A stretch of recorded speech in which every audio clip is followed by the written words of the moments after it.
આજે આપણને જેમનું માર્ગદર્શન મળવાનું છે એમનો પરિચય કરાવું. આદરણીય શ્રી ઓમભાઈ હળવદિયા, મૂળ સુરેન્દ્રનગરના કાર્યકર્તા, એમકોમ CS એક્ઝિક્યુટિવ સુધીનો અભ્યાસ, વર્તમાનમાં રાજકોટ મહાનગર પ્રચારક, વિદ્યાર્થી કાર્ય. એમનું નિવાસ આપણું સંઘ કાર્યાલય 7 રજપૂતપરા. હવે પછી અમૃત વચન થશે, વ્યક્તિ ગીત થશે અને વક્તાનું માર્ગદર્શન મળશે. માનનીય રજ્જુભૈયાજીએ કહ્યું છે કે જે કોઈ પણ આ દેશને પોતાની માતૃભૂમિ માનશે તથા ભારતની સંસ્કૃતિનું જેને અભિમાન છે તથા જેમણે આ દેશ માટે કષ્ટો સહન કર્યા છે તથા આ દેશની એકતા પર જેમને ગર્વ છે તે પ્રકારના બધા જ લોકો હિન્દુત્વની પરિભાષાના અંતર્ગત થાય છે. जीवन में कुछ करना है तो मन को मारे मत बैठो, आगे आगे बढ़ना है तो हिम्मत हारे मत बैठो, हिम्मत हारे मत बैठो. चलने वाला मंजिल पाता, बैठा पीछे रहता है. ठहरा पानी सड़ने लगता, बहता निर्मल होता है.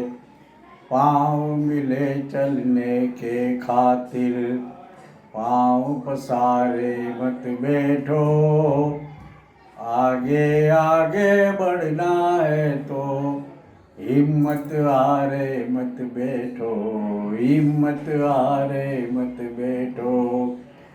तेज दौड़ने वाला खरहा, 2 पल चल कर हार गया. धीरे धीरे चल कर कछुआ, देखो बाजी मार गया. चले कदम से कदम मिलाकर, दूर किनारे मत बैठो, आगे आगे बढ़ना है तो हिम्मत हारे मत बैठो, हिम्मत हारे मत बैठो. धरती चलती तारे चलते, चांद रात भर चलता है.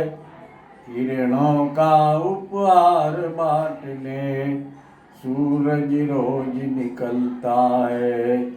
हवा चले तो महक बिखरे, तुम भी प्यारे मत बैठो, आगे आगे बढ़ना है तो हिम्मत हारे मत बैठो, हिम्मत हारे मत बैठो. जीवन में कुछ करना है तो मन को मारे मत बैठो, आगे आगे बढ़ना है तो हिम्मत हारे मत बैठो. ભારત સદીઓથી વિશ્વમાં માનવ જાતિ માટે પ્રેરણાનું કેન્દ્ર રહેલ છે. આપણા પ્રાચીન પૂર્વજો પૂર્ણવંતો વિશ્વ આર્ય એટલે કે પૂરા વિશ્વને શ્રેષ્ઠ બનાવીશું અને વસુધૈવ કુટુંબકમ, પૂરી વસુધા આપણા માટે કુટુંબ છે. તથા સ્વદેશો ભુવનત્રયમ, ત્રણેય લોકો આપણા માટે સ્વદેશ છે એવી ઉમદા ભાવના લઈને પૂરા વિશ્વમાં સંચાર કર્યો. વિશ્વના સુખ અને સમૃદ્ધિ માટે કલા, કૌશલ્ય અને દર્શન પ્રદાન કર્યું. આ કારણે ભારત પ્રાચીન કાળમાં જગતગુરુ કહેવાતું રહ્યું. ઇતિહાસમાં ભારત માત્ર ધર્મ, દર્શન, તત્વજ્ઞાન અને શ્રેષ્ઠ જીવન મૂલ્યો માટે જ નહીં પરંતુ વ્યાપાર, વ્યવસાય, કલા, કૌશલ્યમાં પણ અગ્રણી હતું. એક જાણીતા સ્વિસ લેખક બજેરોન લેન્ડસ્ટ્રોમ, જેમણે પુરાતન મિસ્રીઓથી લઈને અમેરિકાની શોધ સુધીની 3000 વર્ષની સાહસિક યાત્રાઓ અને શોધકોનો ઊંડો અને ગહન અભ્યાસ કર્યો છે. તેમનું પુસ્તક ભારતની ખોજ, તેમાં લખે છે કે માર્ગ અને સાધનો અનેક હતા પરંતુ ઉદ્દેશ માત્ર એક જ હતો, પ્રસિદ્ધ ભારત ભૂમિ ઉપર પહોંચવાનો. જે દેશ સોનું, ચાંદી, કિંમતી મણીઓ, રત્નો, મોહક ખાદ્ય પદાર્થો, મસાલાઓ, કપડાથી લથબથ ભરેલો હતો. બજેરોન લેન્ડસ્ટ્રોમ જેવો જ અનુભવ અનેક ચિંતકો, લેખકો અને શોધકર્તાઓ છે, જેમાં હેગલ, ગેલિલિયો, માર્કો પોલો મુખ્ય છે. આ કારણથી સદીઓથી ભારત સોને કી ચિડિયા ગણાતો આવ્યો છે. આપણે ત્યાં ભારતમાં વિદ્યાદાન, વૈજ્ઞાનિક વિકાસ, સત્તા સંચાલન બહુ લાંબા સમય સુધી મૌખિક માધ્યમ દ્વારા એટલે ફક્ત શ્રુતિથી ચાલતું હતું. લખાણનું ચલણ બહુ ન હતું. એટલે જ્યારે લિપિ પદ્ધતિની શરૂઆતનું ઉદાહરણ આપવું હોય ત્યારે શ્રી ગણેશજીને યાદ કરીએ છીએ, જેમણે વ્યાસજી મહાભારત બોલતા ગયા અને ગણેશજી લિપિ સ્વરૂપે કોઈ પણ બ્રેક લીધા વગર એટલે કે અટક્યા વગર લખતા ગયા. ભગવાન કૃષ્ણ દેપાયન વેદ વ્યાસે પુરાણો અને પાંચમા વેદ માનવામાં આવેલ મહાન ગ્રંથ મહાભારતની રચના કરી, જેમાં રાજનીતિ શાસ્ત્ર અને સમાજ શાસ્ત્રની લગભગ બધી સમસ્યાઓ અને તેના સમાધાનની વાત કરેલી છે. 10મી અને 11મી સદીમાં ગણિત અને જ્યોતિષ શાસ્ત્રમાં ઉજ્જૈન નગરી અનુસંધાનનું કેન્દ્ર હતું. તક્ષશિલા અને નાલંદા વિશ્વવિદ્યાલયો હતા. નાલંદામાં 9 માળ ઊંચું વિરાટ પુસ્તકાલય હતું, જેમાં બધા વિષયોને આવરી લેતા 3 લાખ જેટલા અતુલ્ય પુસ્તકોનો સંગ્રહ હતો. ઔષધીય ક્રિયાઓમાં સ્વર્ણ, રજત, લોહ અને સ્ફટિકનો ઉપયોગ કઈ રીતે કરી શકાય એનાથી આપણે લોકો જ્ઞાત હતા અને ઔષધીય ક્રિયાઓમાં તેનો ઉપયોગ પણ કરતા હતા. ચરક સંહિતાના રૂપમાં આયુર્વિજ્ઞાનનો આપણી પાસે શ્રેષ્ઠ ગ્રંથ છે. ઈસવીસન 500 પૂર્વે રસીકરણ એટલે કે ટીકાકરણનું આપણને જ્ઞાન હતું. સુશ્રુત સર્જરી ચિકિત્સામાં પારંગત હતા. તેમણે સર્જરી માટે 127 જેટલા ઉપકરણો બતાવ્યા હતા. આજે પણ તે પ્રયોગમાં લઈ શકાય. પ્રયોગ કરતા પહેલા ઉપકરણોને સ્ટરીલાઇઝ કરવાની પદ્ધતિ તેમણે જ તો વિકસાવી હતી. પ્લાસ્ટિક સર્જરી, મોતિયાબિંદ, હાડકાઓને જોડવા વગેરે જેવી ચિકિત્સા પદ્ધતિઓ સુશ્રુતજીએ વિકસાવી હતી. રસાયણ શાસ્ત્રમાં જોઈએ તો નાગાર્જુને રસહૃદય ગ્રંથની રચના કરી હતી. તેમણે પારાની શોધ અને તેમાંથી ભસ્મ બનાવવાની પદ્ધતિ વિકસાવી હતી. ધાતુ ક્ષેત્રે સ્વર્ણ, રજત, તાંબુ, શીશુ, જસત, પારા જેવી વિભિન્ન પ્રકારની ધાતુઓ અને ઇસ્પાતને ખાણમાંથી કઈ રીતે કાઢવાનું અને તેને શુદ્ધ રૂપમાં પરાવર્તિત કરવાની પદ્ધતિથી આપણા લોકો માહિતગાર હતા અને એ પદ્ધતિનું જ્ઞાન હતું. વિશ્વના પ્રસિદ્ધતમ અને ભવ્ય હીરો 186 કેરેટનો કોહિનૂર, ફ્લોરેન્સાઇન, સાન્સી, રિજેન્ટ, ગ્રેટ મુગલ, દરિયાઈ નૂર, ઓરેફોલ જેવા ભવ્યતમ અને પ્રસિદ્ધ હીરાઓનું ઉદ્ગમ સ્થાન ભારત રહ્યું હતું. ગોલકુંડાનું ક્ષેત્ર હીરાનું ભંડાર હતું. 16મી સદીમાં ભારતમાં હીરાની ઉપલબ્ધતા 1 લાખ કેરેટ આસપાસ હતી. શેરડીમાંથી ખાંડ બને છે એની પ્રક્રિયા ભારતે તો બતાવી છે.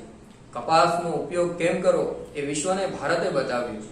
વસ્ત્ર ઉદ્યોગની વાત કરીએ તો સર જી વુડવર્ડે પોતાનું પુસ્તક ધ ઇન્ડસ્ટ્રીયલ આર્ટ ઓફ ઇન્ડિયામાં મલમલનું વર્ણન કરતા તેઓ કહે છે કે 15 ગજ લાંબુ અને 1 ગજ પહોળું મલમલનું વજન ફક્ત 7 ગ્રામ હતું. સ્થાપત્ય ક્ષેત્રમાં જોઈએ તો કંબોડિયામાં હિન્દુ ખમેર જાતિ દ્વારા 12મી સદીમાં નિર્મિત વિશ્વનું વિશાળતમ અંગરકોટ મંદિર ભારતીય સ્થાપત્ય કલાનું ઉત્તમ ઉદાહરણ છે. 81 હેક્ટર જમીનમાં ફેલાયેલું આ મંદિર સૂર્યવર્મન દ્વિતીય બનાવેલું છે. શૂન્યની શોધ કોણે કરી એ પૂરા વિશ્વને ખબર છે.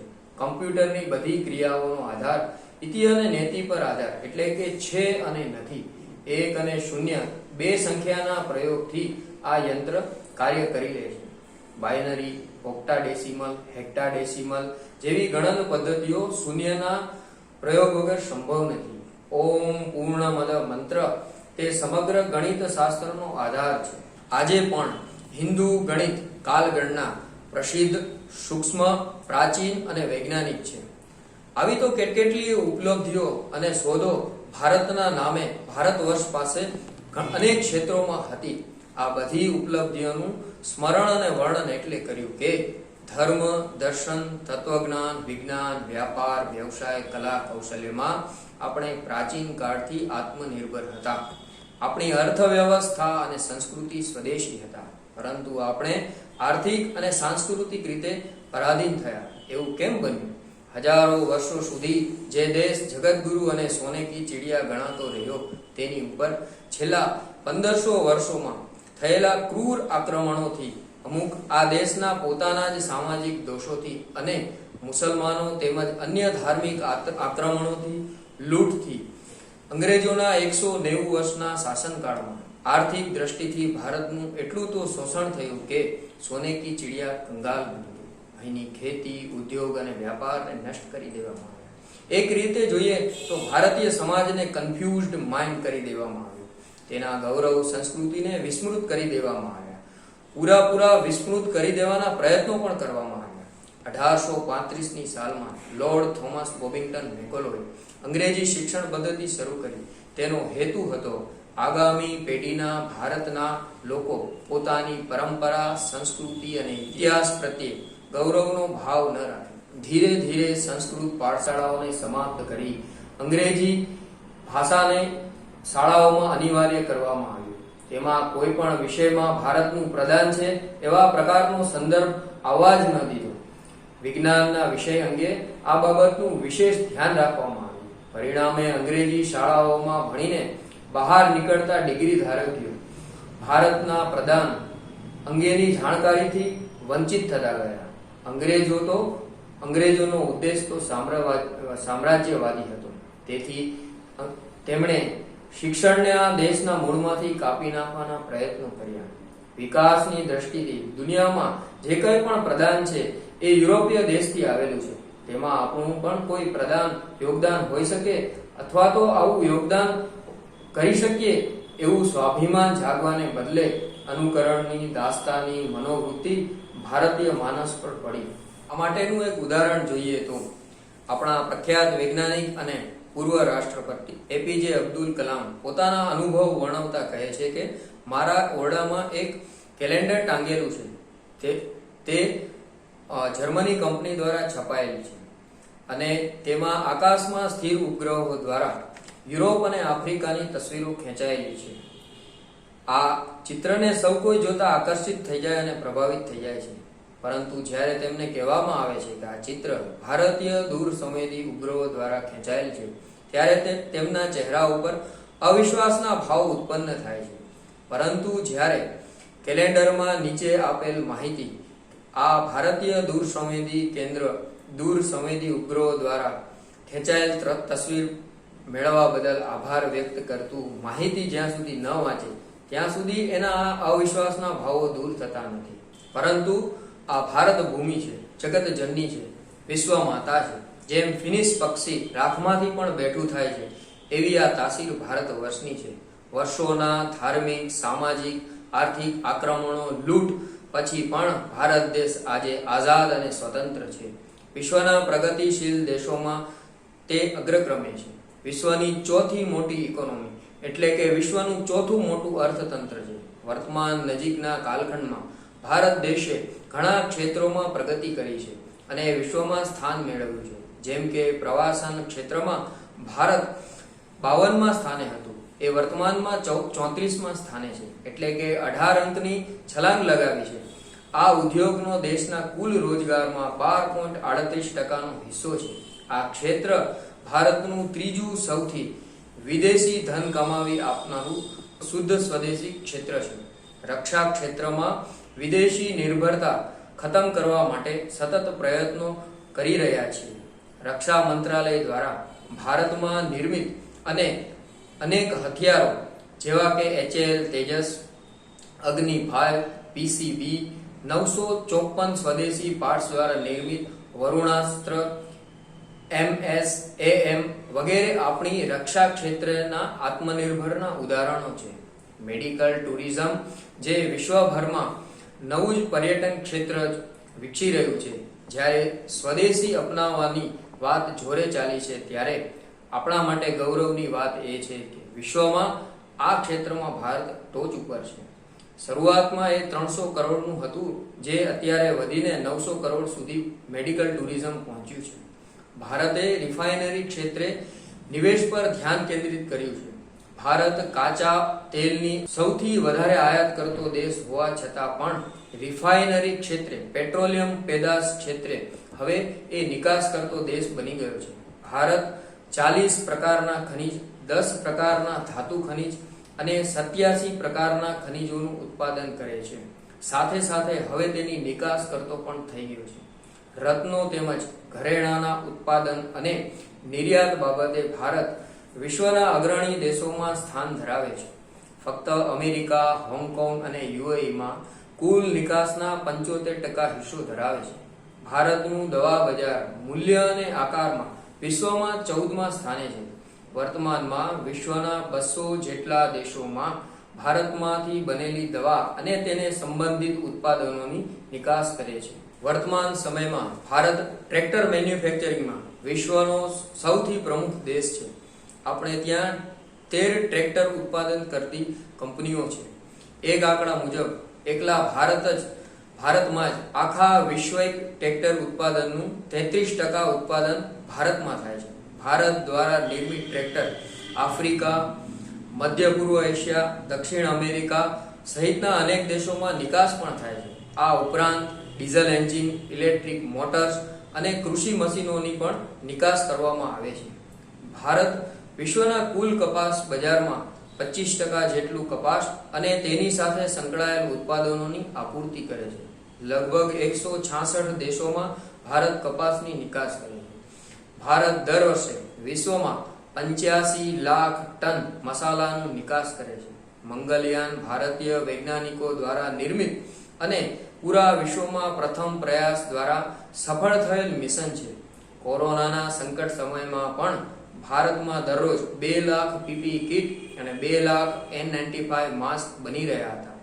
2014માં શરૂ કરાયેલ મેક ઇન ઇન્ડિયા અભિયાન અને 2020માં શરૂ કરાયેલ આત્મનિર્ભર ભારત અભિયાન ભારતીય અર્થવ્યવસ્થાનું સ્વદેશી અને સ્થાનિકીકરણ કરવામાં મદદરૂપ થઈ શકે એમ છે.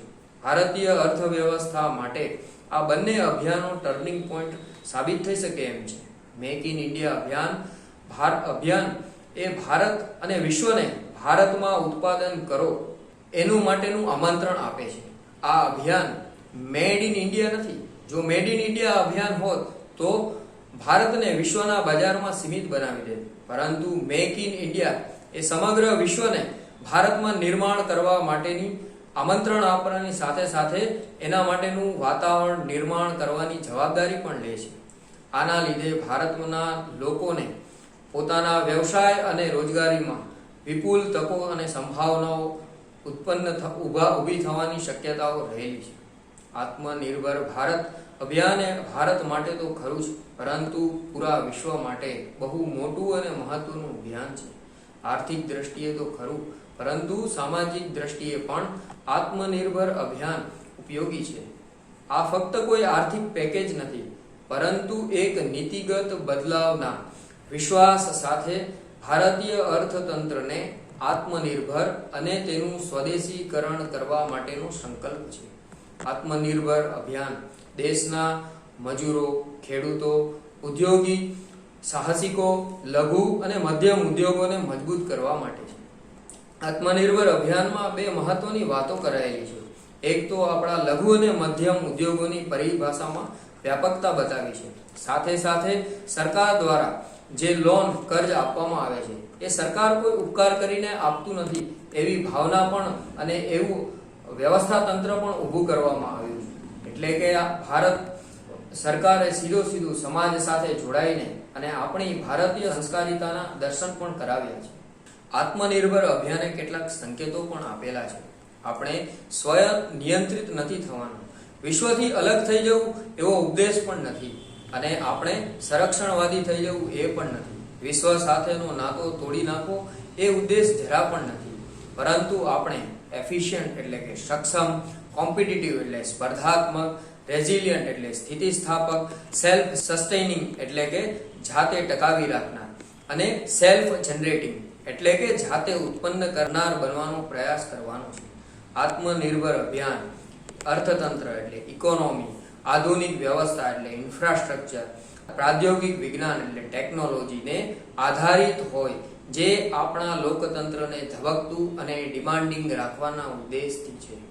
ભારત પાસે પ્રવાસન, શૈક્ષણિક, ખેતી, મશીનરી, ટેકનોલોજી, સાયન્સ, શોધ, કાપડ, રસાયણ, ખનિજ સંપદા, મસાલા ઉદ્યોગ, સ્વાસ્થ્ય, યોગ, મેડિકલ, બાંધકામ વગેરે ઘણા બધા ક્ષેત્રો ભારતના અર્થતંત્રને આત્મનિર્ભર અને સ્વદેશીકરણ તરફ પ્રગતિ કરવા ઉપયોગી થઈ શકે એમ છે. આપણી વિચાર શક્તિને થોડી આ દિશામાં લગાડશું તો ઘણા પરિવર્તન શક્ય છે. ઉદાહરણ તરીકે આપણી પાસે પ્રવાસન ઉદ્યોગ તો બહુ વિશાળતમ છે. વિદેશીઓ આપણે ત્યાં પ્રવાસમાં તો આવે જ છે. વિદેશી હુંડિયામણ પણ સાથે સાથે આવે છે. પરંતુ આપણા ભારતના જ લોકો એક રાજ્યમાંથી બીજા રાજ્યમાં પ્રવાસ કરે છે, તે પણ પ્રવાસન ઉદ્યોગમાં જ આવે છે. વળી આપણી પાસે મહાભારત કાળ, રામાયણ કાળ, આપણા ઋષિ મુનિઓ, સંતોએ ભારતમાં અલગ અલગ ક્ષેત્રોમાં ભ્રમણ કરેલું છે. એ ભ્રમણ કરેલી જગ્યાને આઈડેન્ટિફાઈ કરીએ, તેને પ્રમોટ કરીએ, અને મોટે ભાગે આવી જગ્યાઓ ગ્રામ્ય ક્ષેત્રમાં છે. તો આવી જગ્યાઓને પ્રમોટ કરી, આઈડેન્ટિફાઈ કરી અને તેનો પ્રચાર પ્રસાર કરશું તો પોતાના જ ગામમાં પ્રવાસન ક્ષેત્રની વિપુલ સંભાવનાઓ ઉત્પન્ન થઈ શકે, ઊભી થઈ શકે એવી શક્યતાઓ રહેલી છે. આવું જ બીજું એક ઉદાહરણ છે. આપણે ત્યાં ખનિજ સંપદા વિપુલ પ્રમાણમાં છે. તેનો ઉપયોગ પર્યાવરણને અનુકૂળ અને પ્રકૃતિને નુકસાન ન થાય તે રીતે કરવામાં આવે તો, અને તેનો સ્થાનિક ઉપાય બીજું એનું અલ્ટરનેટ પણ શોધવામાં આવે તો, ખનિજ તત્વોનો આપણે નિકાસ કરીએ તો વિદેશી હુંડિયામણ વિપુલ પ્રમાણમાં આવી શકે છે. ઉદાહરણ તરીકે આપણે ત્યાં ખનિજ દ્વારા સૌર વીજળી ઉત્પન્ન કરવામાં આવે છે, તો એની જગ્યાએ અલ્ટરનેટ સોર્સ તરીકે સૂર્ય ઉર્જા દ્વારા જો આપણે વીજળી ઉત્પન્ન કરતા રહીએ તો કોલસાનું જે ઉપયોગ કરીએ છીએ એ ઘટતો જશે, અને એનું આપણે નિકાસ કરશું તો એ નિકાસ દ્વારા સારા એવા પ્રમાણમાં વિદેશી હુંડિયામણ આપણે મેળવતા રહીશું. તેવી જ રીતે લીંબુ અને સરગવો શાકભાજી તો છે, પરંતુ તેનો ઔષધ તરીકે પણ ઉપયોગ કરી શકીએ છીએ. સ્વદેશમાં તો કદાચ આપણે જાણતા હશું, એનો ઘરગથ્થુ ઉપચાર પણ જાણતા હશું, પરંતુ તેની વેલ્યુ ક્રિએટ કરીને વિદેશની માર્કેટમાં મૂકશું તો વિદેશી હુંડિયામણ પુષ્કળ પ્રમાણમાં મળી શકે એવી સંભાવનાઓ છે. તેવું જ કંઈક બાંધકામ ક્ષેત્રનું ઉદાહરણ છે.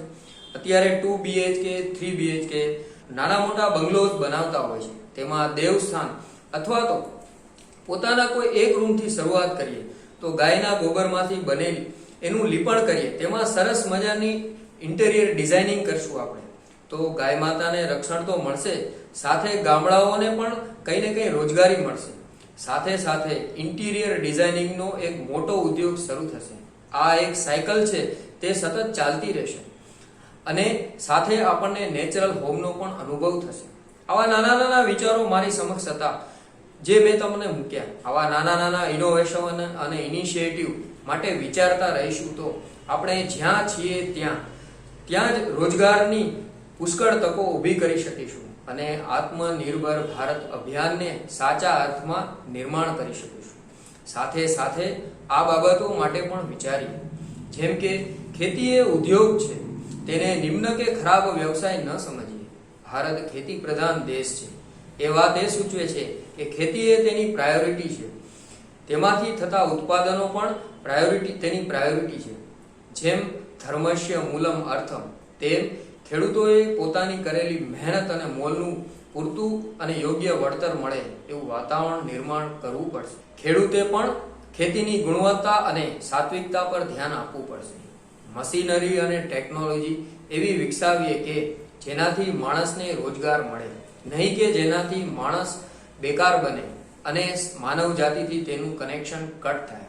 આ જવાબદારી ભારતીય યુવા અને અનુભવી એન્જિનિયરોની છે. શોધ અને સંશોધનના વિષયમાં ધીરજ રાખીએ અને તે શોધ અને સંશોધનને પ્રોત્સાહિત કરતા રહીએ.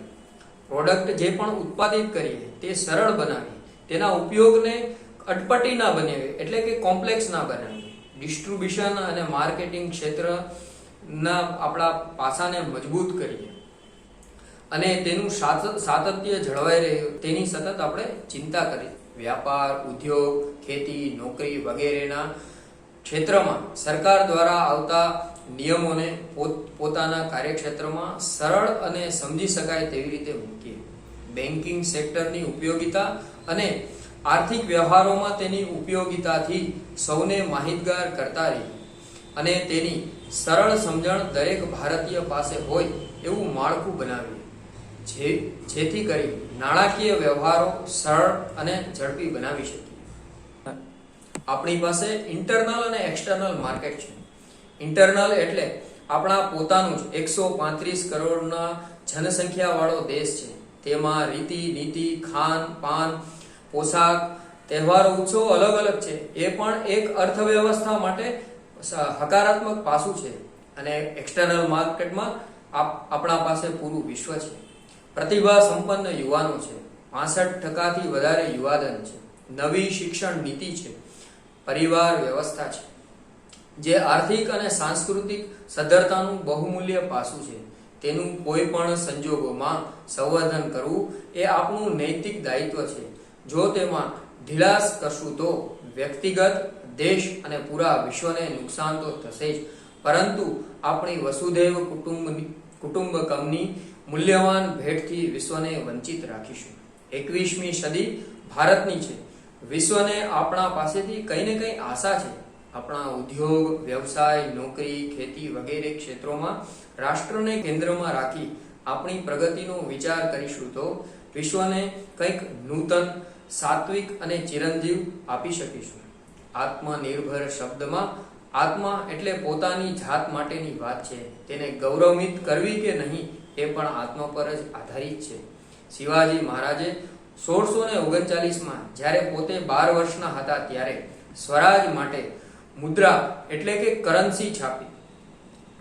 તેમણે હજી ટીનેજર પણ નતા થયા, ફક્ત 12 વર્ષની ઉંમર હતી, અને તેમાં તેનો સંદેશ હતો, પ્રતિપદાનો પ્રથમ ચંદ્ર નાનો હોય તો પણ એ ધીરે ધીરે વધવાનો જ છે, એવો હકારાત્મક ભાવ હતો.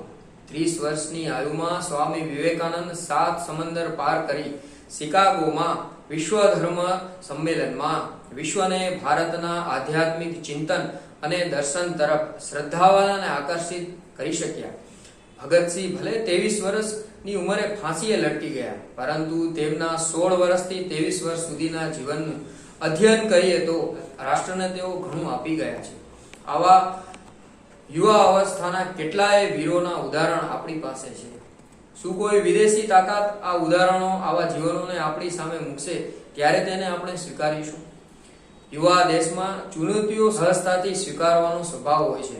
એટલે અંતે ભગતસિંહની એક મર્દાની વાત કહી મારી વાત હું પૂરી કરીશ. જિંદગી તો अपने दम पर ही जी जाती है, औरों के कंधों पे तो जनाजे उठाए जाते हैं. भारत माता की जय.